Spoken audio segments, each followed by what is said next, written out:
Big focus the last few years has been reseeding and trying to get more clover into the swarts, putting a little bit extra clover into the grass mixture. You just need that extra bit if you want to cut back in nitrogen and just cut the costs a bit. And this has been a good year of clover now, so any of the swarts that have high level of clover, I can really cut back the nitrogen a good bit on those paddocks. Hello and welcome to The Beef Edge, the Teagasc beef podcast, for all your latest news, information and advice for Irish beef farmers. I'm Catherine Egan, and on this week's episode, I'm joined by winner of the Drystock Sustainable Grassland Farmer of the Year, Peter Byrne from Co Kildare, and his Dairy Beef 500 advisor, Fergal Maguire, to discuss his dairy calf to beef system, grassland management on the farm, and the upcoming farm walk taking place. Peter, you're very welcome. Can you give an overview of your farm system? I'm farming here in Newtown, Castledermot. We're farming about 160 acres, and I'm farming in partnership with my son Simon. It's mainly calf and beef here. Originally was sucklers and sheep, and I used to do farmers markets, and I gave up those and concentrated more, got rid of the sucklers. So it's mainly calf to beef now, and about 35 acres of tillage. And I kind of we're up to about 180 calves now. So are bought in every year. So they're brought through and kill between kind of 18 and 26 months. And how do you go about sourcing the calves, Peter? I source them. I bought some autumn ones this year. They were bought from a friend that sources them down in Cork. Probably come from about 4 farms. So he picks up the calves in the morning and I meet him halfway, usually in Care. So I'd have a load of, say, 25 calves, and they come in that way. And the spring ones are from 2 local farmers here. And I just take the calves as they're dropped, one after the other. But to be always 3 weeks old before I take them in. And how are they managed from once they arrive on the farm? Or is there anything you do different with the autumn group versus the spring group when they're brought onto the farm? No, they're all kind of managed the same. Like after a day or so, they get their vaccination. They're done with Ovipass, so they are. And 3 weeks later, to get another shot of that. And yeah, that's basically it. They don't get electrolytes or anything like that, but they go in on a very thick bed of straw, so they do, and kind of made comfortable.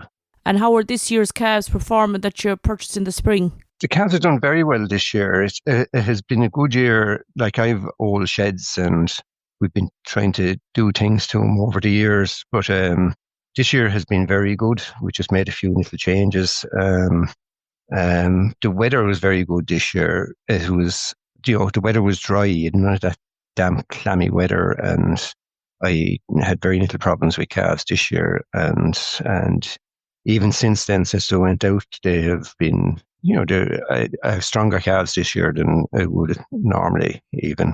So I'm very happy with the calves this year. And how are they going to be managed from now up until the time that they're going to be housed for the winter?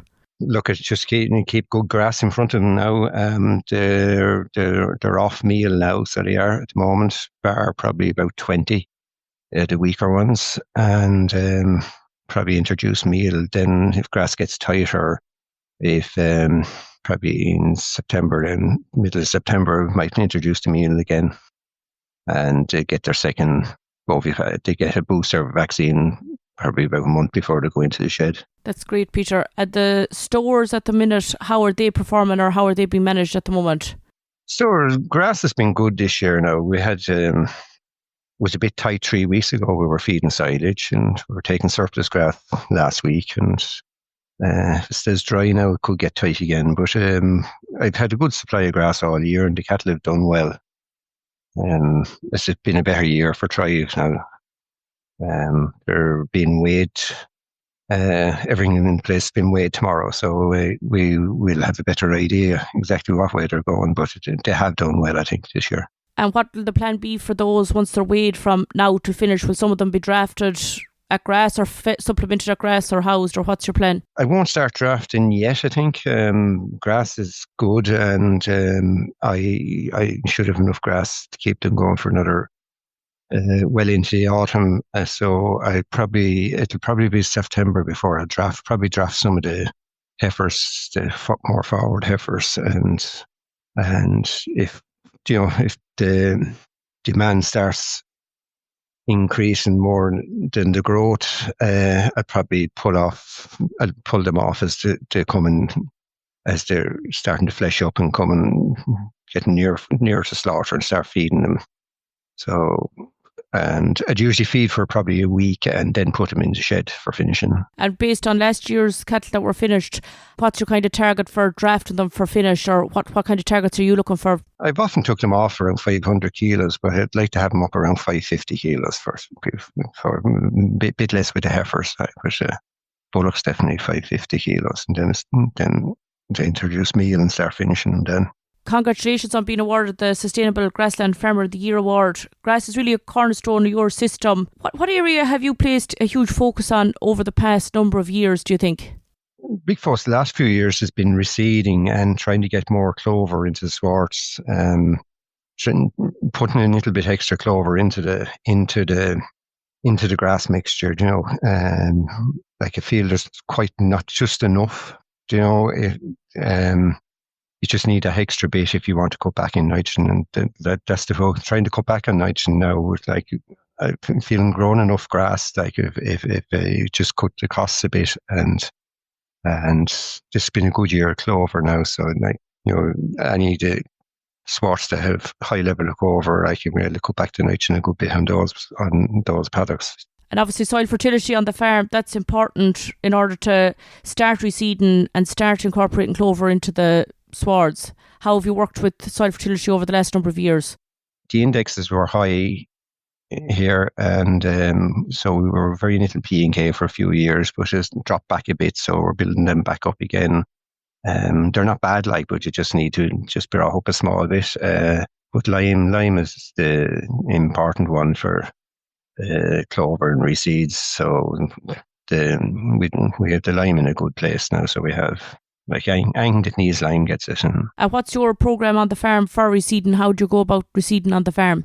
Generally is you take out paddock that's producing probably the least grass or has very little clover, just work on the paddocks that are growing. Like that's the beauty of measuring, you know what fields are not producing, and so you target those ones and try bring up the lowest producing ones, and that's really what we target.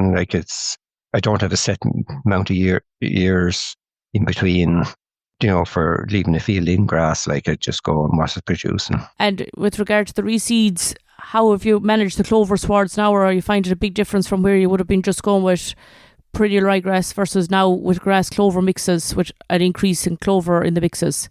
When you get into very high clover, right, it's you just have to worry a little bit about bloat, so it's just not to let them in too hungry, or just give them a break, a couple of hours break, just to get them in and get them to eat down to the stem, just to try. Like you don't want to end up with animals getting bloats, or maybe a bit of straw or something like that if in a high risk situation. I'm finding okay anyway. And I suppose that probably impacts on your paddock system. Like grazing infrastructure is important. Like what size paddocks are you operating, or how often are stock moving from paddock to paddock? Yeah, there's probably about 2 acre paddocks. I've probably increased some of them to probably 3 acre paddocks. There were 2 acre paddocks. Just when the numbers got bigger, I was kind of grazing them out a little bit too quick. Like you're only getting a day out of a paddock. I'd like to be a day and a half or 2 days in a paddock at least. Kind of trying with no more than three. It's just easier to get the paddocks grazed out properly. And any of those paddocks are in 3 acres. I have a truck in the middle, so if grass got very strong, you can just pull a wire across and break it in two to get them to graze out better. And with regard to stock numbers, how many cattle are you running per group, or how many grazing groups are on the farm? There is, at the moment, there is 4 groups on the farm. There's 2 groups of the bigger cattle, so I think there's 75 in one and 60 in the other, or something like that. And then the calves, while they're on meal, they're all in one group, but since they cut the meal, there's an extra group now, so there'll be I think there's about 20 weaker ones that will be still getting meals, so they're another group. And then there's a group of autumn ones in one group as well. And what's your plan on the farm in the coming weeks to build covers? Next week or two, if we've got a little bit of rain, we'll probably get out 20 units and probably 20 units across the farm, just to boost on the grass, like to build up a bit of a wedge for the autumn. And kind of stretch them out to the middle of November anyway, at least anyway. Will you keep with those group sizes of the 65, 70 from now until autumn, or will you start breaking them into smaller groups if the weather starts to change? The groups probably will get a little bit smaller because you'll be pulling off a few heifers in September and that sort of thing. So yeah. And, if the growth drops below demand, we go to the sheds and just make sure that we can keep a certain amount of stock out till the kind of the end of November, because that helps the situation next spring then as well. That everything is not closed up at the one time, more or less. On that, how are you fixed for feed this winter, or what's your plan for silage? Silage, I have plenty of feed. I have surplus feed in the yard. We keep some of our own barley, and we've 13 acres of beet as well. So that'll go into the mix over the winter as well. That's great, Peter. Fergal, you've been working with Peter for a number of years. Where do you think the biggest changes that Peter has made on the farm? Probably I became Peter's advisor 3 years ago, but I'd say a lot of the heavy lifting was done before that. So look, in terms of grazing infrastructure, a lot of that work was done. As he says before, he had very good soil fertility. A lot of his soil samples were coming up index 3s and index 4s for P's and K's. Lime was good. So look, there's very little work to do with Peter. Probably a big thing that we looked on was concentrating on fertilizer use. So we some of the paddocks that didn't need the P's and K's stopped getting the P's and K's, and they've dropped back a small bit. So look, maybe more targeted use of your P's and K's where it was needed. Look, I'd say probably in the last 3 years, I'd say just incorporating white and red clover into the grazing sward. I think that is having a big impact, as well as just reducing the amount of fertilizer or nitrogen fertilizer that is used.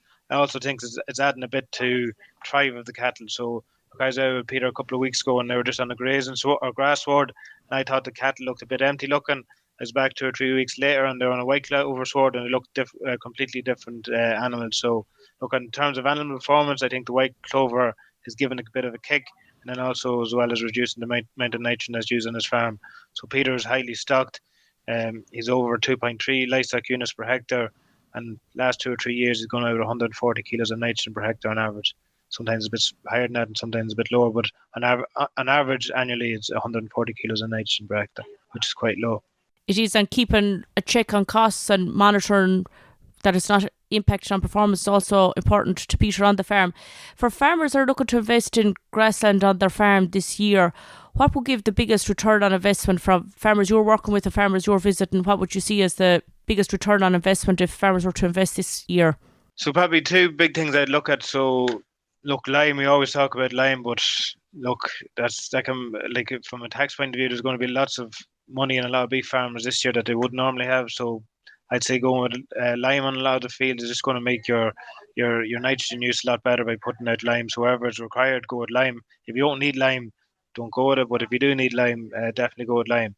Another big area I'd say is getting good grazing infrastructure in place. So getting a good paddock system, as well as by putting your farms, by subdividing your fields into paddocks, you're going to automatically grow more grass. So that's one of the big things I say is get a paddock system in place. You're going to grow more grass. You have more control of grass, so you're going into nicer covers more often than not. So we can see Peter's gaining over a kilo a day of grass, even during the main grazing season, and a lot of that is by going into the right covers. If you got big fields, it's very hard to continuously going into nice covers the whole time.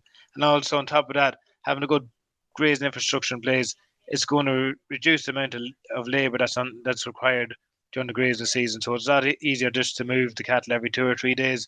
It's not easier to get them into into if you're handling them or anything like that, if you got a good paddock system in place rather than trying to pull them out of a big 20-acre field or something like that. So look, two things: if lime's needed, definitely go with lime, and also think about putting in a good paddock system onto your farm. That's great, Fergal. And as winner of the award, Peter will be hosting a farm walk on Thursday, the 21st of August at 6:30 p.m. It's a fantastic opportunity for people to get to visit the farm. What can listeners expect to see on the day? Probably the first thing is we look at the economics of a well-run calf-to-beef system. So look, we're looking at the costs and look at the profit that can be made if on a system that's run well, the calf-to-beef systems that's run well. So that's the first board. Next board, we'll be looking at about how Peter's incorporated white and red clover into his swards, whether that's the silage sward or the grazing sward, and how it's working for him. So we'll see cattle out grazing on that. There'll be a bit on soil fertility and grazing infrastructure. So look, big thing there for a lot of farmers that are looking to spend money. That'll be on the day is areas that'll future-proof the farm. And then we'll also be looking at finishing cattle. So we're at this time of the year now, it's coming up into September, where you're going to have cattle that are ready to be fed. So whether it's to go and feed them at grass or to put them into the shed. So look, they're decisions that we'll be talking about on the day. So if there's lots of grass about, you might feed cattle at grass, or if you're running a bit tight, you can house these bigger cattle that are over 500 kilos into the shed. So look, plenty to see for both. It doesn't matter whether you're a calf to beef or you're dairying or you're suckling. There's plenty for any farmer that's livestock farmer there today. That's great. Thanks very much, Peter and Fergal. It sounds like a great evening and the very best of luck on the night. I'll include the details on the event in the podcast text. Thanks very much. All right, thanks very much. That's all for this week's episode, and my thanks to Peter and Fergal for joining me on the show. You can catch up on all other shows and interviews for the Beef Edge podcast on the Teagasc website at teagasc.ie, or you can listen on Apple and Google Podcasts as well as Spotify. Don't forget to rate, review and subscribe so you never miss a show. For all other updates from our beef programme, keep an eye on our Twitter and Facebook pages. Until next time, I'm Catherine Egan, and thanks for listening.